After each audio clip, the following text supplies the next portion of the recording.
Hello, loved ones. This is Matt Stevens, and I hope you're doing super fantastic as always. And I kind of got a little bit inspired, I guess, to just talk about the source consciousness, right? As you may call it God if you want. I, that's fine, right? As I understand it, right? And how I understand it, as I've said many times, some people may call it like the Big Bang if you want. That's fine. I don't, but I call it the I am moment. But it is when Source or God had its big moment, its awakening, and realized that it existed. Right, it had its moment where it came. I got to imagine, just kind of mentally came to, and was like, "Oh wow, I am thinking, I exist. I don't know where I am. I don't know. I don't know what I don't know. But what I do know is that I exist, and I am I. Right. So that is I am, and that again, as an aside, it demonstrates how profound the statement of I am is. I mean, when you really just break it down, it's like, wow, I am is an amazing state. It's an amazing thing to just declare. It's like I am. It's like, wow, it kind of goes back to Descartes. I think, therefore I am. But still, even that is not nearly as profound as just simply I am. But anyway, so when source consciousness had this aha moment, its moment of I exist, and then began creating in its mind, as Itzhak Bentov demonstrated. He demonstrated how vibration, it works, right?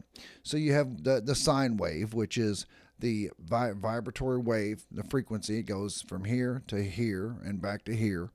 And when, just like with the pendulum, anytime a pendulum swings or anything like that, it always has that moment when it's at rest. Like if a sine wave is going up and down and up and down, when it gets to that crest, it kind of stops and then comes back down, and then it stops, and then it goes back up, and then it stops.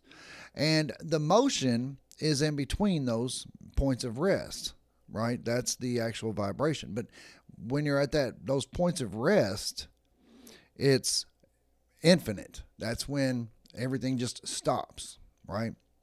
Well, the faster the vibration, or the higher, I suppose, the higher the level of vibration, the higher the frequency, it's going to go faster, but it's also going to thin out because the sine wave is going to get faster, and so therefore the gaps between the points of rest are going to be shorter. So, and as it gets faster and faster, the gaps between the 2 points of rest is going to get smaller, to the point where the 2 points of rest, the one at the top of the frequency and at the bottom, begin to overlap.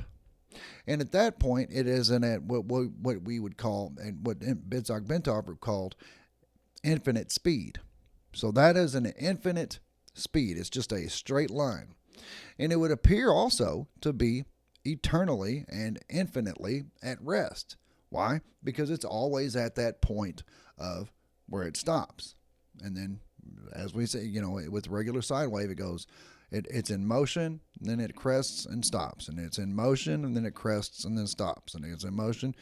So when those 2 points cross, and it just becomes infinite at rest, it's like, yeah, it is a bit of a paradox, because it's like, well, yeah, but it's just vibrating so fast that it's constant. It just stays at a constant point of rest.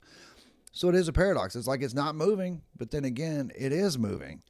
So that is the source consciousness. That is the infinite. That's why it can be at all places at all times, because it is at an infinite speed. It's everywhere at once. It's constantly at rest. And Bentov does go into more detail about that and how we can access the infinite by tapping into that, where we do go into a meditative state and we do basically we focus more on those crests when there is no when the vibration is at rest for one, nanosecond or whatever the case may be, dear loved one. But and if you haven't hit the like button yet, please go ahead and do that for me. I would really appreciate that. And also subscribe if you haven't yet done that. That'd also be fantastic. So the infinite vibration, or infinitely at rest, it is a bit of a paradox. But then when the source consciousness began creating, right, in its mind, it began imagining. What am I? What could possibly be, right? And it just began imagining. It imagined the universe into existence, right? So we can say that big I am moment, it would be the Big Bang. And then all of a sudden it starts creating and imagining, let's imagine some galaxies. Let's fill those galaxies up with stars and planets and, all of those things. And eventually all the way down to us, right? So as it's radiating out energy or light, not much difference really when we talk about it scientifically, but as it's radiating its energy out, it slows down, right? I mean, you could even call it entropy if you want, but there is entropy so that the vibration, as it's starting at it slows down, so it begins to well, it's still pretty fast, but it begins to slow down.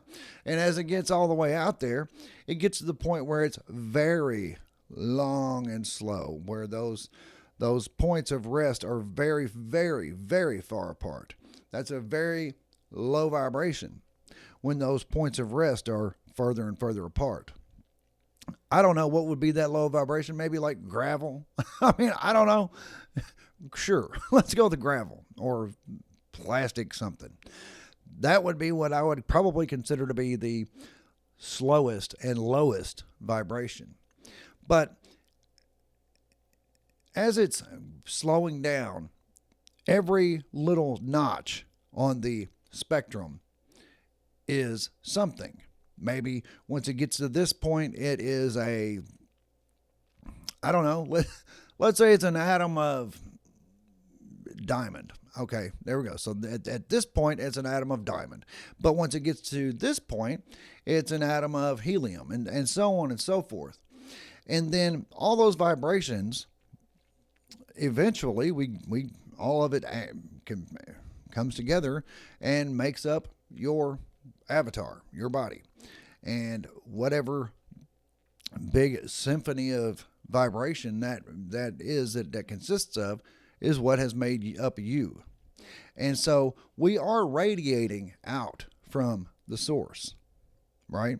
And it's not just your avatar, it's also yourself, but your essence of your true self, you are an aspect of that divine creator, the source consciousness. That's how it is exploring all that it has created in its mind. It's created all of this, including you, so that you can then explore all that it has created from your distinct vantage point, and I can explore it from my distinct and very unique vantage point.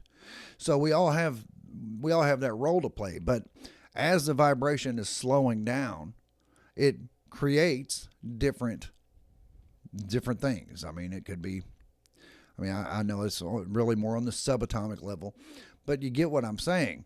It's like you have your own vibration, and so do I.